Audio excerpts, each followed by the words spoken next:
To give you another example, which probably is maybe controversial, but anyhow, I'm already. But I talk about that in my book. I made a whole podcast of that, so everyone knows that I'm talking about sex life, for example. As you may know, some ideas will be, okay, sex life is only for procreation, and another expression of that is basically illicit, is bad, ontologically an obstacle. I don't agree with that. And not only I don't agree with that, but that's not supported by Shastra. Shastra says different things. Prabhupada say different things. Although in time, sometimes historically certain standards are established, but again, we are persons, so every standard has to be adjusted to each particular situation. And as I was talking the other day with, I'm saying this because sometimes, okay, sex life without procreation is an anartha. Sometimes that's the label. But I will say personally, I mean, there is an expression of sex life in a committed relationship where both parts are, the sexual expression is a byproduct of their deep connection and intimacy.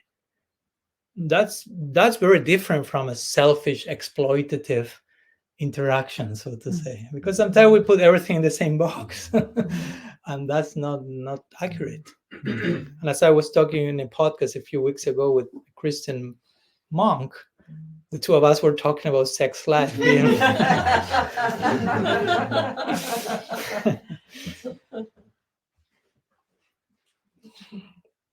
So he was telling me actually, actual deep sexual interaction implies not only physical nakedness, but internal nakedness.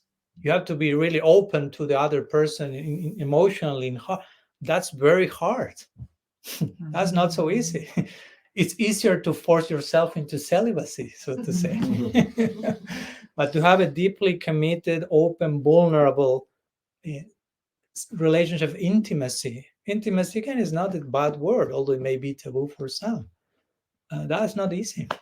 That requires lots of inner work to really be present for the other person in a deep place. And that's what ultimately sexual interaction, healthy one, apart from procreation, also has to do.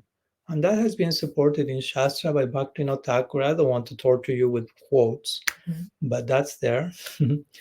So that's for me another way of explain the idea of an art, or regarding me, I'm a sannyasi, I'm a monk. I've been a monk for the last 24 years.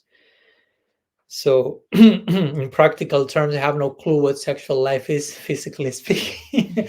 But still, I have what we may call Kriya Shakti in Sanskrit, which is like creative energy, which expresses itself as sexual activity in physical terms, but in other ways as well. And I have to do what to do with that energy myself.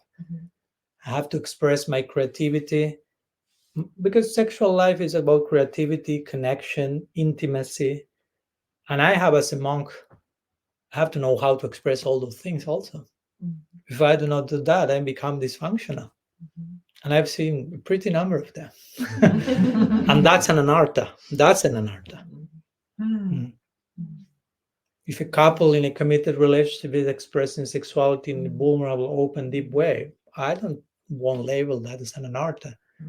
But if you are dressing saffron, but you are repressing or denying or escaping, that's an anartha.